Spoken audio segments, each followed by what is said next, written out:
So, it was a didn't get much done kind of day.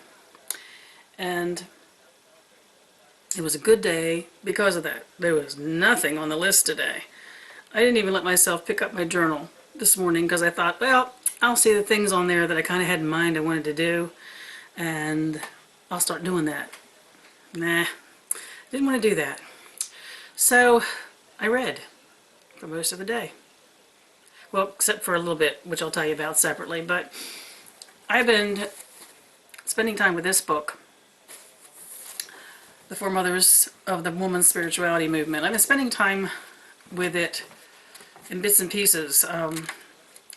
It has a lot of, the chapters are each written by different women who were part of the women's spirituality movement of the 70s and early 80s. So each chapter is by a different woman. And what I've been doing is I've been reading a chapter, and then I've been reflecting on it. I've been reflecting on what in it I want to journal about and think about. What that author may have done to inspire me originally when they wrote it, and then myself, because most of these women they're a few years older than me. Most of them now are in their late 60s, and so really of an age as far as I'm concerned with me. And I've been comparing my life experience to theirs, because I certainly agreed with a lot of them when I first read them, and then had my differences of opinion, and then came back to a place of understanding what we had in common. I may share some of that reflection with you at some point, but today I read the first two chapters. Yeah, it took me this long to get started. The first chapter is Our Quest for Spiritual Authenticity with Charlene Spratnak, an excellent chapter. I know I'm going to share with you some insights on that, but I want to capture them for myself first. And the second is The Life and Work of a Feminist Goddess Theologian, and it's Carol Christ's chapter. And Carol Christ holds some pretty strong meaning for me because she's one of the women who wrote the curriculums for the UUs, Rise Up and Call Her Name, and I think Cakes for the Queen of Heaven. I know definitely Rise Up and Call Her Name. So I've certainly spent a lot of time with her through that program. And there's things we disagree on, no doubt about it. And there's things that we agree on. I am reminded whenever I spend time with what I might consider to be the passionate, if not raving, feminists of the 60s and 70s, that I kind of mellowed in a direction which actually claimed my femininity, one which insisted on my own thoughts and didn't even let women influence my thoughts. And that's something that the Carol Christ chapter has actually called me to reflect on, and I may end up capturing some of that for you after I journal. And then I spent more time with Marcus Katz and Tali Goodwin's book, which is Secrets of the Waite-Smith Tarot. And I don't know if my camera is set on reverse image or not, whether that will come out right or not. If it comes out goofy, I'll take a picture and I'll stick it in right here. So I either did or did not put a picture in right there. This is close to one of my favorite books on the tarot now. One I'm going to dog ear and read over and over again, I'm sure. It's subtitled The True Story of the World's Most Popular Tarot. And in all honesty, of all the writers on the Waite-Smith Tarot, I kind of hang on all the words that Marcus Katz shares in his books and website, etc. Actually, I hope someday to be able to afford his classes. But yeah, I said I was actually going to pay for classes. Do you believe that? Well, they're so far out of my reach, probably not. But if you can still dream and reach for something, you never know, it might happen. Excellent, excellent chapter on Pixie. A lot of things I hadn't read before. A lot of things to consider about her life and her personality, and I really, really enjoyed that. And it's an excellent, it's something about the way he's put this together that is, you know, when you read so many tarot books, well, you know, yeah, well, he also, he spent, let's see, over 40 pages on Pixie. So how often does Pamela Coleman Smith get that much press time in a book? That gives you an idea how good this book is. Really gave me a lot of insight to things I'd heard referenced about what influenced some of the scenes in the Rider-Waite Tarot, what plays, what music, what places, literally places that she knew well, influenced some of the scenery, who some of the people were that she ended up putting into the tarot as one of the characters. I'd heard those things referenced, but almost in passing, with not a lot of reference that made me feel comfortable that any of it was a given. And the research on this was done extremely well, which I think anything that Marcus Katz researches is going to be done very, very well. He's quite the encyclopedist.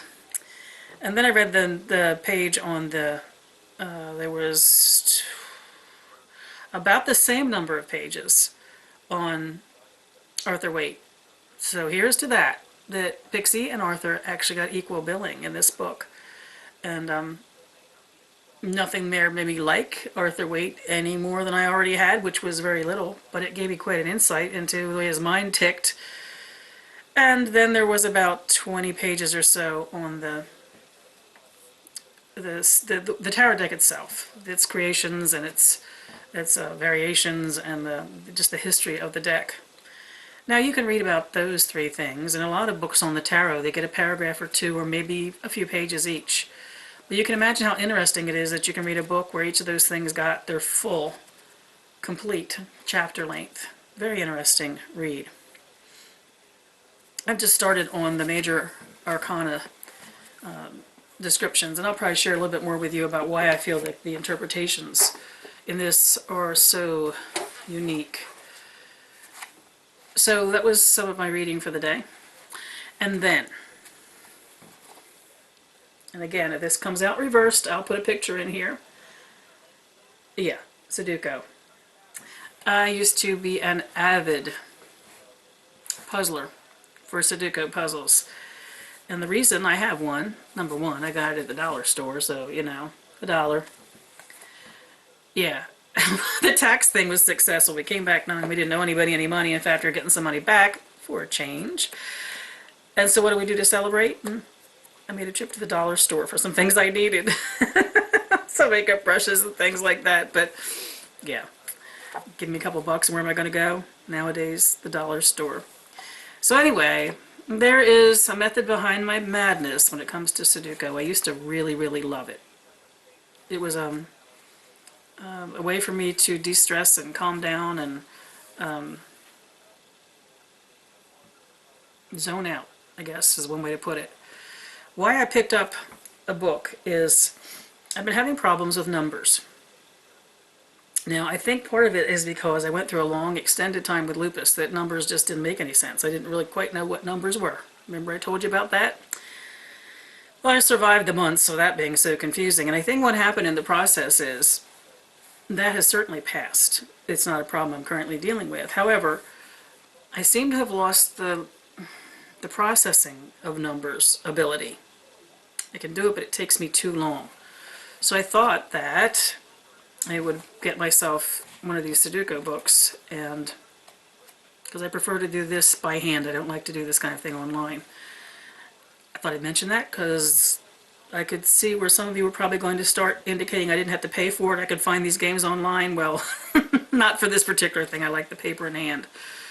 So I started out with the first one in the book, of course, which is the easiest one.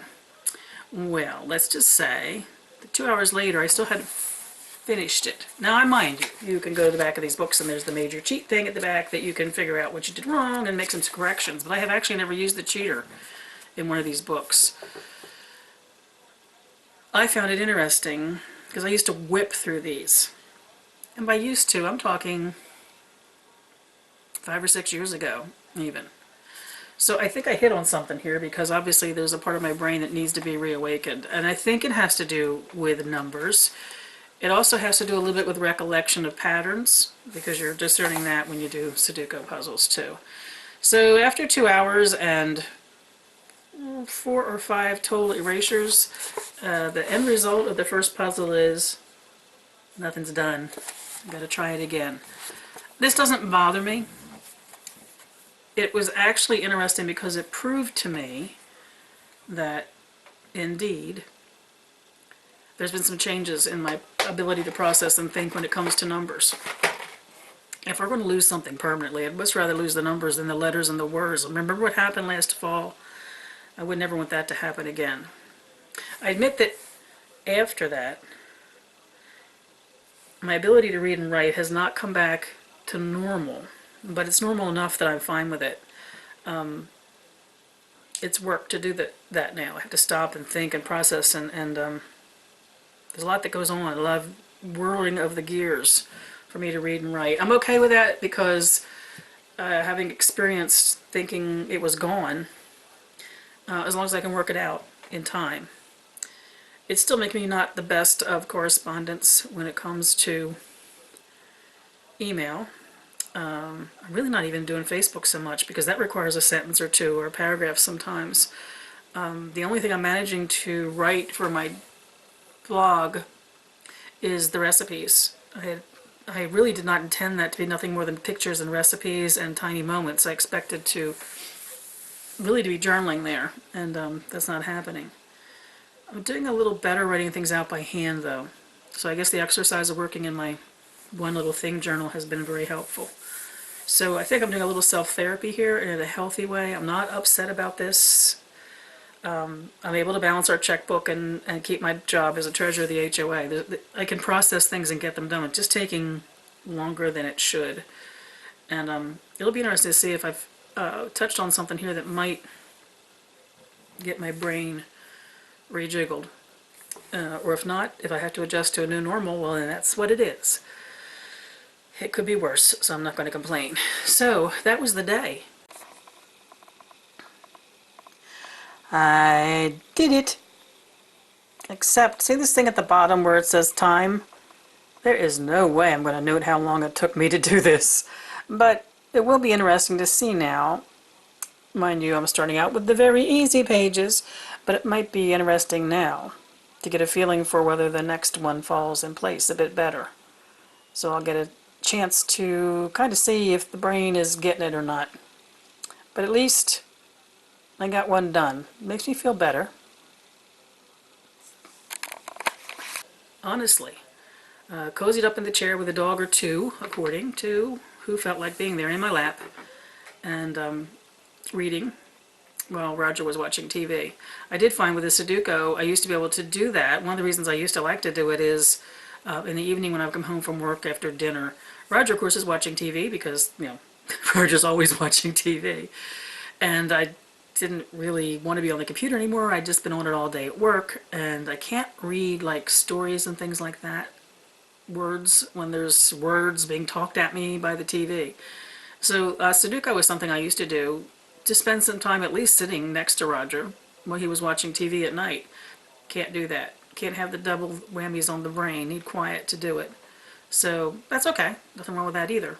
So interesting, because I'm noticing that out of this last basically 6 months of challenges, it's the first time I've come out the other side and I know I am changed. And that hasn't happened before.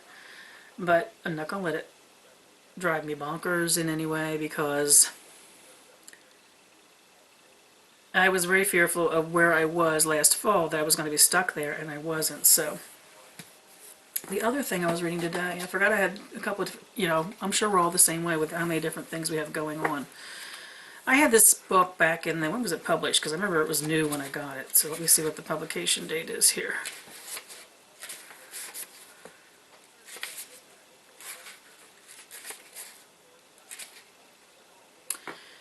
It was published in 1974 and it was reprinted in 76. So whether I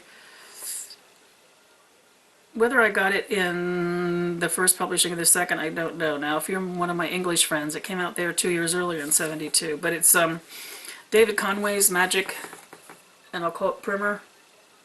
One of my favorite books on magic.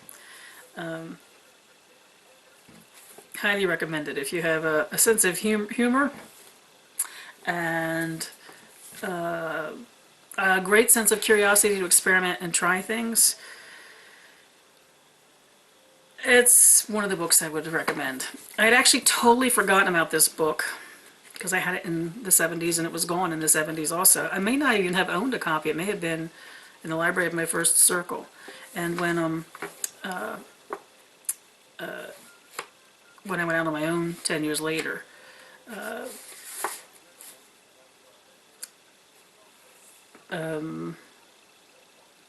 I lost the ability to gain the, see, I'm having problems with words today. Deal with me. I'm not going to cut out the blank stares because that'll show you what it can be like when I get like this. I lost the access to the library for my coven, obviously, when the coven broke up. And I'd kind of forgotten how important this book had been to me until, I guess it's been somewhere in the last year, someone on a forum I was part of mentioned it. And I'm like, why does that sound familiar? And I looked it up. I don't think it's being published anywhere. I don't think it's been published in eons, but you can get it, like I got it at one of those half-price books, or maybe I only paid $1 or $2 for it. But for instance, this first part of the book is on magical theory. And the chapters are magic and natural law, the magical universe, the world and the magician, visualization and the training of a magician, and the meaning of ritual. And part one, before you get into the actual description of details of those things, part one is itself is a very, it's 80 pages, that part one. It just reminded me, this is a person who had vast knowledge and experience, but was able to, unlike writers generally of that time, was able to communicate in a way that we could all understand. Now, a lot of the things I was communicating I was also learning at the feet of my elders, but one of the problems I've always had with metaphysical books is you get two extremes, it seems. You get those who are genuine practitioners, experienced and probably very powerful in the work that they do, but their ability to communicate isn't really that great.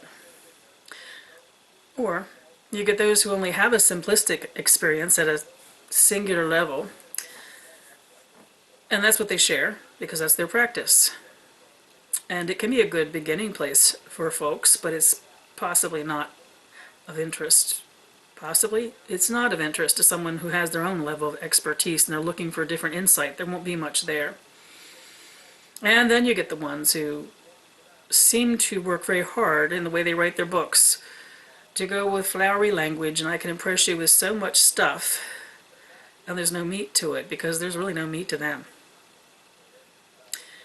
And well, it wouldn't be fair of me to say, I would say 90% of those who are currently writing fall in that category to me.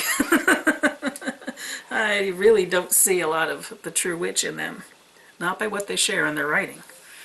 So that was what my day was. I was reading about the foremothers of the spiritualist, feminist spiritualist movement, David Conway's magic, and Marcus Katz and Tally Goodwin's. Oh, I know it's something I wanted to ask. I don't know if any of you who watch my vlogs, because I get different audiences for the different things I do.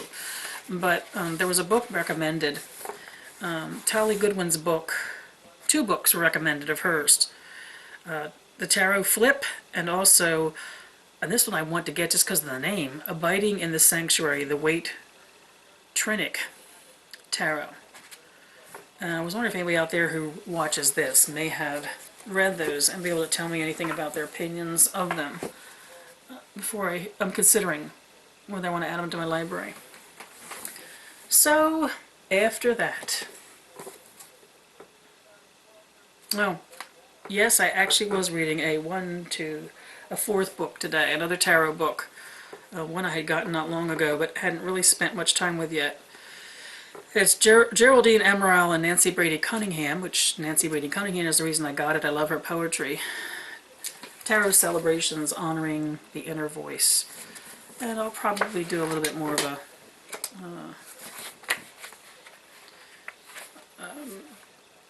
kind of a book review kind of thing as part of my vlogs as I read some books going forward, because I'm actually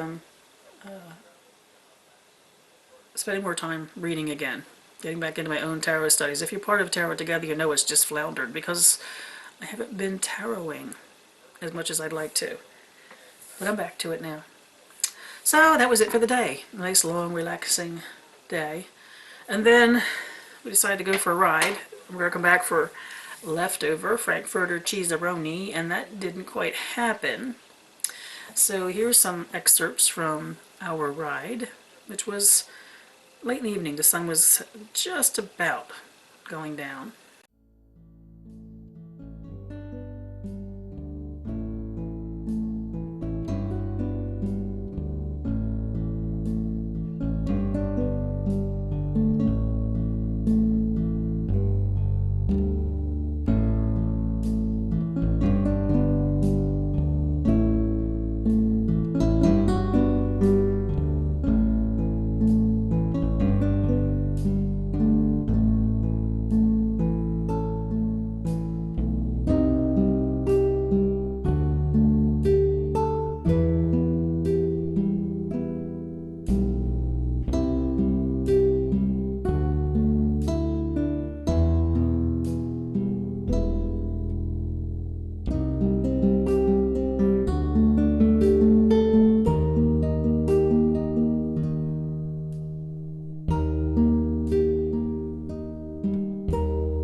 And this is dinner, which began with cream and crab soup, which I love, at our favorite restaurant.